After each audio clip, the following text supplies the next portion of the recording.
Bonjour, bienvenue dans Coworking, le rendez-vous de l'économie sur Savoie News. Aujourd'hui, au menu, l'inflation en Pays de Savoie. Pour répondre à mes questions, deux invités. Lise Gondry, vous êtes directrice départementale de la Banque de France. Et Patrick Riquero, vous êtes le président de la CPME de la Savoie et vous êtes également le vice-président de la CCI de la Savoie.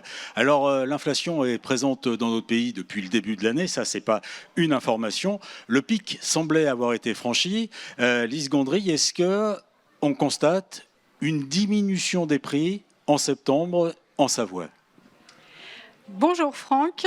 Alors effectivement, la bonne nouvelle, c'est que nous avons franchi le pic de l'inflation en début d'année. L'inflation commence à refluer. Alors modulo le pic d'inflation que nous avons connu au mois d'août, dont on a parlé, mais c'est vraiment quelque chose d'extrêmement ponctuel qui est lié à l'augmentation du prix du pétrole et à la correction des prix de l'électricité, mais ça ne remet pas en cause la tendance de fond qui est bien une tendance à la diminution de l'inflation en France et en Savoie. Ce qui est plutôt rassurant au passage, ce que vous nous dites là, c'est que ça va plutôt aller dans le bon sens. Donc, Fait. du côté des entreprises, Patrick Riquero, j'ai noté que le climat des affaires en août 2023, il était passé pour les professionnels en dessous de sa moyenne habituelle. Est-ce que c'est quelque chose que vous avez aussi ressenti en Savoie ou pas du tout? D'abord, je voudrais rectifier parce que l'inflation a commencé avant 2023. La première inflation a commencé en 2021 parce que je pense qu'il y a une croissance, une reprise trop vive et la production n'arrivait pas à suivre. Ça a commencé par le bois, par les métaux et par les hydrocarbures.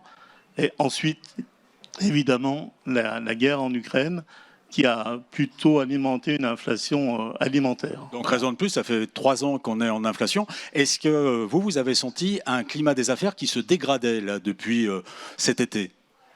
Alors juillet, août, c'est jamais une bonne référence pour les affaires parce que beaucoup sont un peu plus sur la Côte d'Azur qu'en Savoie. Mais on peut dire que depuis mai-juin, c'est très hétérogène, mais les prix se sont quand même stabilisés. Par exemple, sur les métaux non ferreux, qui sont eux indexés à la Bourse de Londres.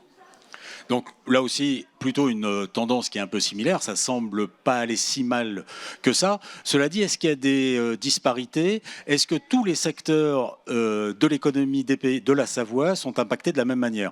Dit autrement, est-ce que l'industrie a subi l'inflation de la même manière que le bâtiment ou que les services dans notre département, Lise? Alors, en fait, on constate de grandes différences, effectivement, en fonction des entreprises. Globalement, les entreprises, de toute façon, ont été touchées par cette inflation.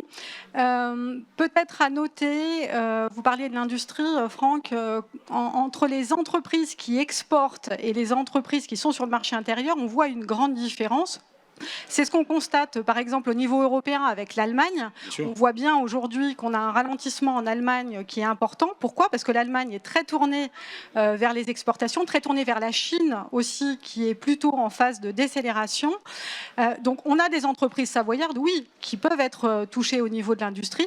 Je dirais quand même que, comme disait Patrick, c'est assez hétérogène en fonction des secteurs. Donc, il n'y a pas une vérité. Les entreprises sont touchées, mais ce qu'on voit, c'est que vraiment, on va plutôt dans le bon sens, et notamment avec cette inflation alimentation et énergie qui commence à refluer, qui est une inflation ponctuelle. Je vois le président à côté qui semble dire oui, oui. Vous êtes d'accord avec le constat dressé par la Banque de France? Bien sûr, bien sûr. Il faut bien différencier entre les entreprises qui fabriquent et qui sont liées à l'énergie, dont le gaz. On a vu notre dépendance au gaz qui a bouleversé complètement cette économie. Il faut regarder aussi sur le commerce, sur l'alimentation. Je pense que la base de tout, c'est l'alimentation, ce qu'on appelle le pouvoir d'achat. Mais le pouvoir d'achat, on a le pendant aussi sur l'entreprise qui s'appelle les marges. Voilà, donc il faut pouvoir joindre les deux bouts, si je peux m'exprimer comme ça, en fin de mois. Donc on est aussi, alors vous allez peut-être me dire le contraire, ce qui m'étonnerait, mais on est en Savoie, dans un département qui est plutôt dynamique d'une manière générale. Est-ce qu'il est dynamique d'un point de vue économique? Patrick, continuons sur le sujet. Oui, en Savoie, on est dans une région extrêmement dynamique, qui est la deuxième région de France. Ce serait la 12e État indépendant s'il était dans l'Europe. Je me permets de le souligner par rapport à la Lettonie, Chypre, etc. Malte, je pensais à Malte. Et oui, bien sûr, on est dans un secteur extrêmement dynamique. Et moi, je le souligne souvent, il y a quand même une concorde politique, économique, à l'égard du tourisme, à l'égard de l'industrie, où quand il y a un problème, eh bien cette concorde-là, on est tous soudés. On l'a vu au moment du Covid, on l'a vu au moment des arrêts, des remontes de pente, etc., où là, on est vraiment tous solidaires. On peut avoir des différences, on peut avoir des débats, mais d'une manière générale, le Savoyard est très solidaire. C'est vrai, le Savoyard est solidaire, elle, la Savoie est dynamique. Vous partagez les deux constats? Tout à fait. Alors je le dis souvent, moi c'est une des choses qui m'a le plus surprise quand je suis arrivée en Savoie, c'est vraiment cette capacité des acteurs économiques à vraiment bien travailler ensemble. Donc ça c'est une réalité en Savoie. L'autre réalité c'est qu'on a un tissu qui est un petit peu différent du tissu Auvergne-Rhône-Alpes, un petit peu différent aussi du tissu national. Pourquoi ?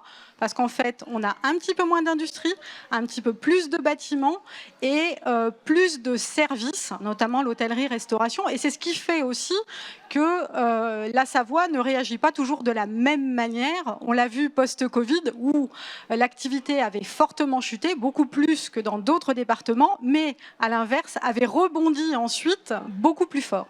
Et je crois que là-dessus, vous en parliez hors plateau, Patrick, la Savoie a une particularité. Oui, dans l'histoire économique et historique de la Savoie rentre toujours plus tard dans la crise, et elle en sort toujours aussi un peu plus tard. Je rappelle simplement, mais tout le monde le sait, qu'en Savoie, l'industrie de la neige, c'est 51% du PIB. Donc même si on travaille avec Aix-les-Bains, on est dépendant quand même de la neige. De ce qui se passe en haut. Voilà, absolument. Si on fait alors je sais bien que ni l'un ni l'autre vous ne lisez dans le mar de café. Toutefois, si on fait un peu de prospective, est-ce que la Banque de France a fait des études pour savoir comment on allait terminer l'année 2023 ? Oui, tout à fait. Alors, on va réactualiser cette semaine nos prévisions macroéconomiques. Cela dit, ce que je peux vous dire, c'est que, en termes d'inflation, on voit bien que les composantes volatiles de l'inflation, l'énergie, l'alimentation, tendent à refluer. Donc là, on est plutôt sur une diminution, sachant qu'aujourd'hui, l'inflation, c'est la première préoccupation des Français. C'est aussi la mission de la Banque centrale et de la Banque de France. Donc nous, aujourd'hui, notre mission et notre engagement, c'est de ramener l'inflation autour de 2% à horizon 2025.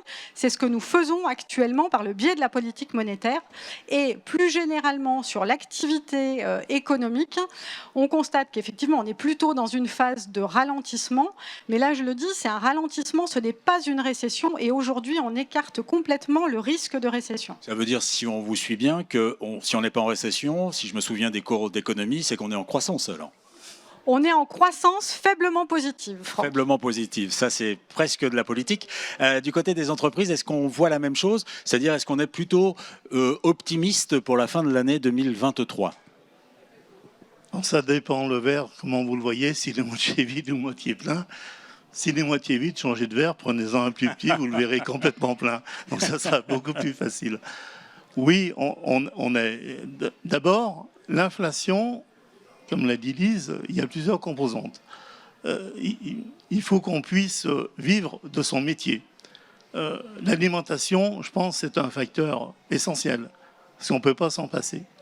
Ensuite, il faut la confiance. Il faut que la confiance revienne. Si on ne sait pas que ce qu'on va devenir dans 6 mois, on ne peut plus faire de projet. Toute l'économie, d'ailleurs, est sous-tendue par la confiance. Bien entendu. Et si vous n'avez pas de vision de projet, vous bloquez aussi l'économie.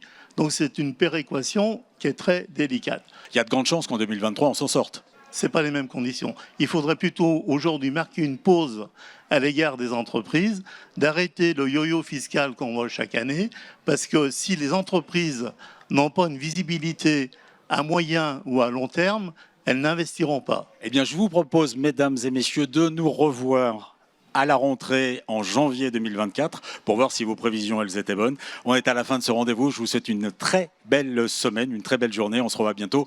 Quant à nous, on se revoit très prochainement.